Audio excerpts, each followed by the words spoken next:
Chapter 863. Wilbur seemed like a thunder god just then. He hovered in midair, using the bolt of lightning like a whip as he sent lash after lash at the ape's body. The ape was furious as it struggled, but there was nothing it could do. With just a few strokes, the ape's cries of rage turned into agony. However, the lightning whip in Wilbur's hand did not disappear but grew larger as its power grew stronger. A few dozen strokes later, the ape was barely alive. Everyone's jaws were agape as they stared at Wilbur in a daze, unable to believe their eyes. This man was definitely beyond the sanctuary level. These were not even powers considered humanly possible.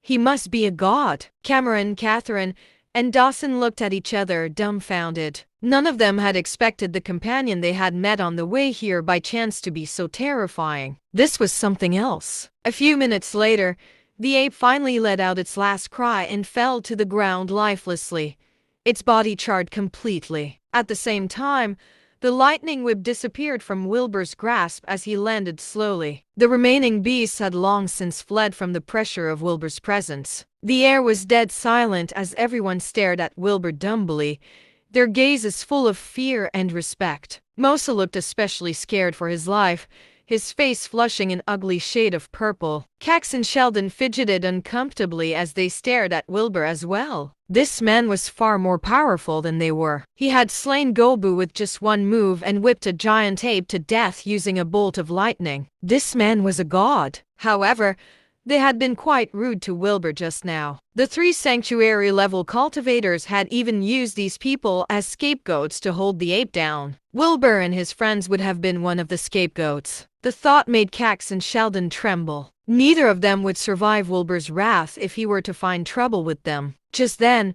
Wilbur fell deep into thought. He had only ripped the lightning bolt from the sky earlier as a reckless, spur-of-the-moment idea. His powers carried a strong thunder element. Combining them with the natural lightning bolt to kill the ape gave Wilbur some thoughts. There was really no fixed way to be a cultivator. Wilbur's godly training form was a good example of that. It only contained several dozen moves, but they could be combined in different ways to form countless stances. In fact, those were even more than stances.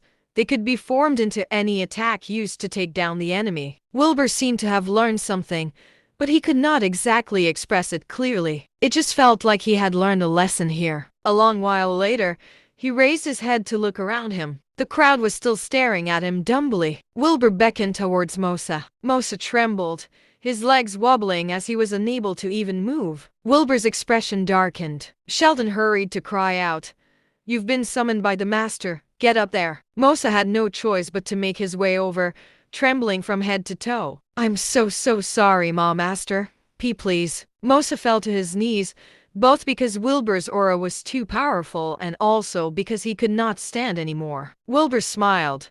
"Do you know why I didn't kill you for mocking me just now? I deserve to die, Master. Please forgive me," Mosa sobbed, bowing and knocking his head against the floor. His forehead split and began to bleed in no time, but he hardly dared to stop. Wilbur sneered coldly. "I was going to see how cocky you could get, but I guess you're not very cocky at all." "I'm sorry, I'll never do it again," Mosa sobbed as he begged. All of a sudden, Wilbur's foot shot out. Mosa's head was split open, exploding in a spray of blood and gore.